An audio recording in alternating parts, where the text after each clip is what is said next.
Hello again, everyone. Good to see you.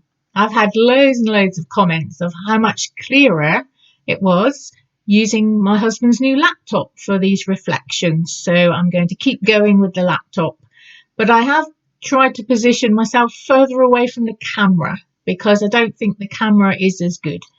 So here we go. We're experimenting along the way, aren't we, in this lockdown, and all these new skills that I'm learning and I'm sure you're learning along the way.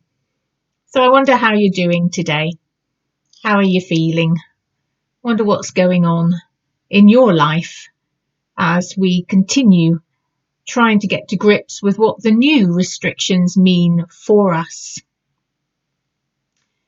So if I mention the phrase a safe haven to you, I wonder what you think of. Where do you instantly retreat to? Perhaps it's a time and a place, a treasured memory of when you felt totally at one with the world, totally at peace, contented. Maybe it's a hobby that you retreat to. Safe haven. Safe. It's about security, isn't it? Non-threatening. And haven, that word is so close to the word heaven. A good place to be. Ships in a storm would look for a safe haven. It is interesting to reflect upon the experience of lockdown and, for some, being at home for a prolonged period has indeed felt like a safe haven. Whilst for others, I know it has felt like a prison. I confess I am a home bird. I love being at home. And as an introvert, I am perfectly contented and at peace when at home.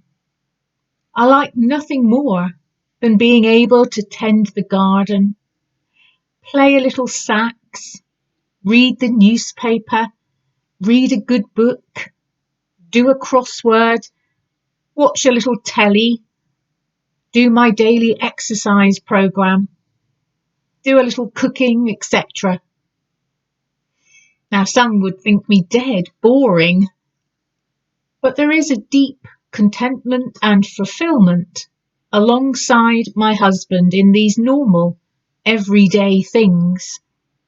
For in them, I experience and feel close to God.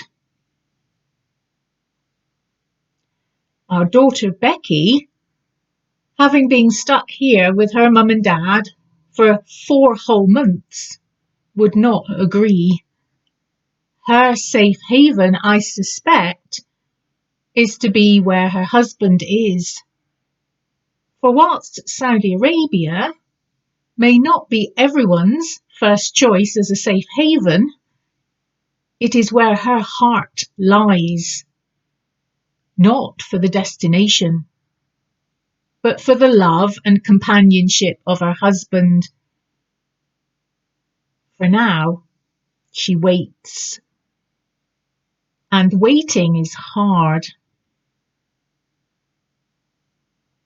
So where, what, or who is your safe haven?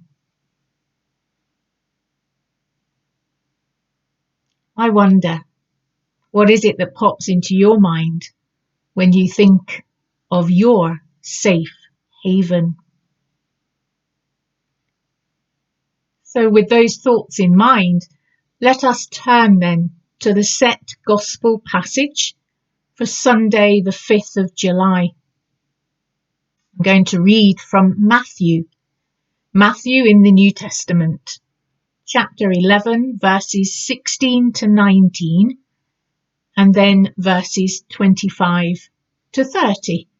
So if you have your Bible, then join me as we read this set gospel passage for Sunday the 5th of July. So Matthew chapter 11, beginning at verse 16. How shall I describe this generation? These people are like a group of children playing a game in the public square. They complain to their friends. We played wedding songs and you weren't happy. So we played funeral songs, but you weren't sad. For John the Baptist didn't drink wine, and he often fasted, and you say, he's demon-possessed. And I, the Son of Man, feast and drink, and you say, he's a glutton and a drunkard, and a friend of the worst sort of sinners. But wisdom is shown to be right by what results from it. And then verses 25 to 30. Then Jesus prayed this prayer. O Father, Lord of heaven and earth, thank you for hiding the truth from those who think themselves so wise and clever, and for revealing it to the childlike. Yes, Father, it pleased you to do it this way. My Father has given me authority over everything. No one really knows the Son except the Father, and no one really knows the Father except the Son, and those to whom the Son chooses to reveal him. Then Jesus said, Come to me, all of you who are weary and carry heavy burdens. I will give you rest. Take my yoke upon you. Let me teach you, because I am humble and gentle, and you will find rest for your souls. For my yoke fits perfectly, and the burden I give you is light.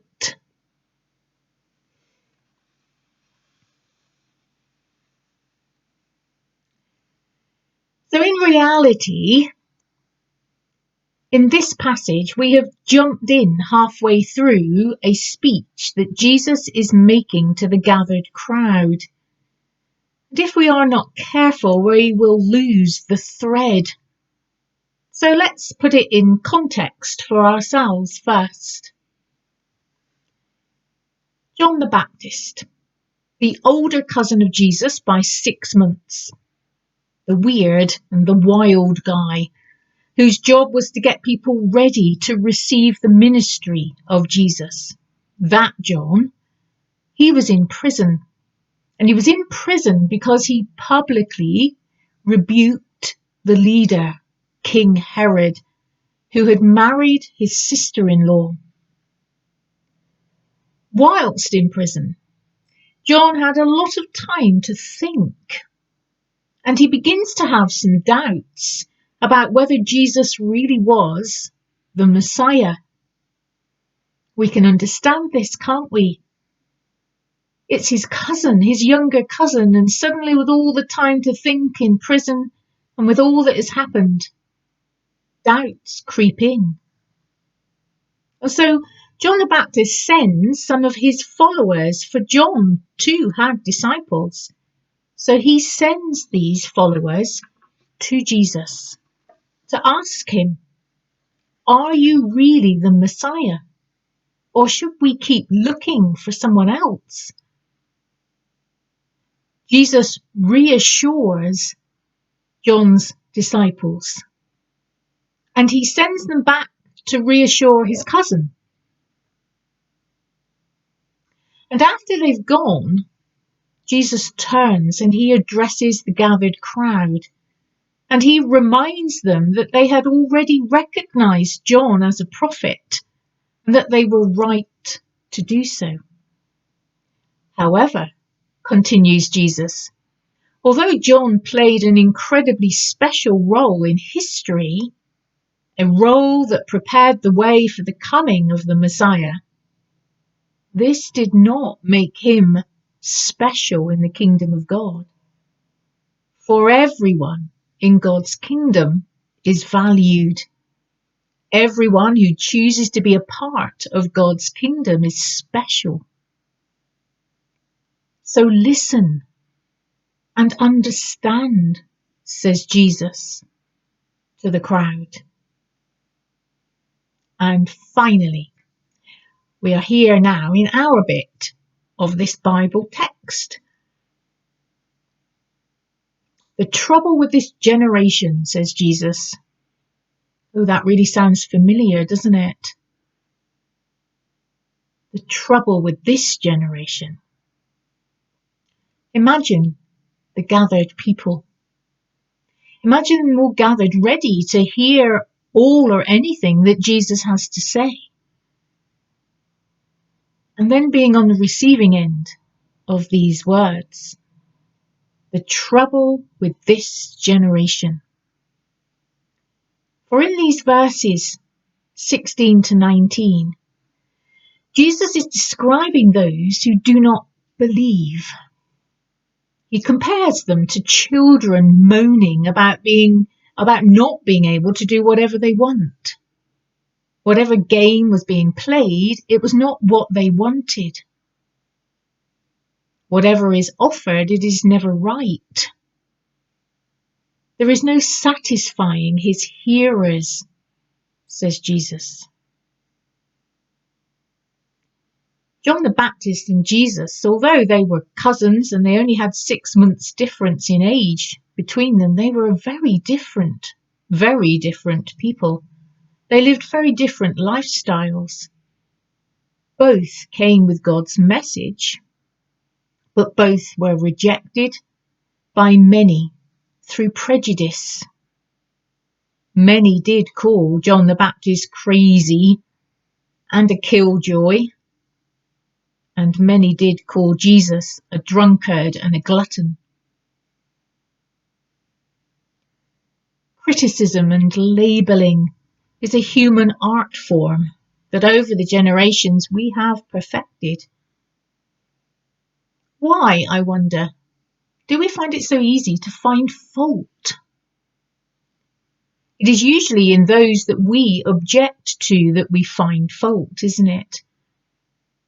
Through what they say, how they look, or how they dress, how they behave, what they eat, what they drink or not, how fat or thin they are, how attractive or unattractive.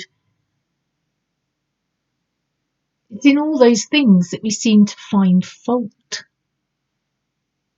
We see it played out each and every day in all communities, in world religions, in the church, in politics, in schools, all sorts of organisations and institutions, and in our families. John the Baptist and Jesus were definitely on the receiving extreme end of name calling and that hateful prejudice. And Jesus calls it out. He calls it fair and square, this name calling. It is evil wickedness. Especially, he says, in the intelligent. For their clever arguments often lead to moral blindness, taking away their ability to make an informed judgment. Hence the prayer. A strange prayer, don't you think, in verses 25 to 26. Then Jesus prayed this prayer. O Father, Lord of heaven and earth, thank you for hiding the truth from those who think themselves so wise and clever, and for revealing it to the childlike. Yes, Father, it pleased you to do it in this way. Strange prayer. But what Jesus is saying, of course, in that prayer is that God reveals his truth to the ordinary. to the uncomplicated men, women and children. And Jesus is a tender son who wants everyone to know his Father. For Jesus totally understands that we live in a broken world, and as a consequence, sorrow, sadness and mourning are never far away from our experience. We can and we do feel burdened, and we need someone to release us from the weight, someone to lift us, someone who can give us security, give us hope and comfort. We need a safe haven. The people of Jesus' day, those who were gathered in the crowds that came to listen to him, and those who were opposed to him, those people in their culture believed and they understood that getting to God was difficult. And therefore, in their quest to reach God, they inadvertently created a burdensome weight of rules and laws.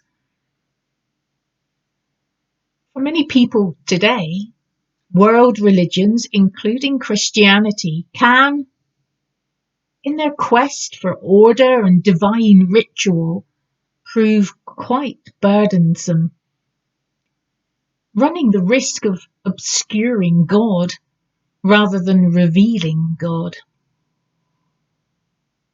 Why, over the centuries, have we made it so complicated? Jesus had this unique ability of revealing and illuminating a simple and direct path to God. He offered and he provided a safe haven for so many as he went about his day-to-day ministry. That's why the ordinary people loved him. He made God seem accessible. He made them feel as if God was interested in them.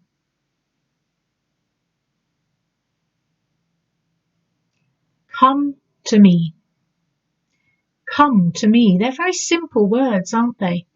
And yet they're hugely powerful. Come to me, says Jesus. In verse 28, come to me, all of you who are weary and carry heavy burdens, and I will give you rest. Take my yoke upon you. Let me teach you, because I am humble and gentle, and you will find rest for your souls. For my yoke fits perfectly, and the burden I give you is light.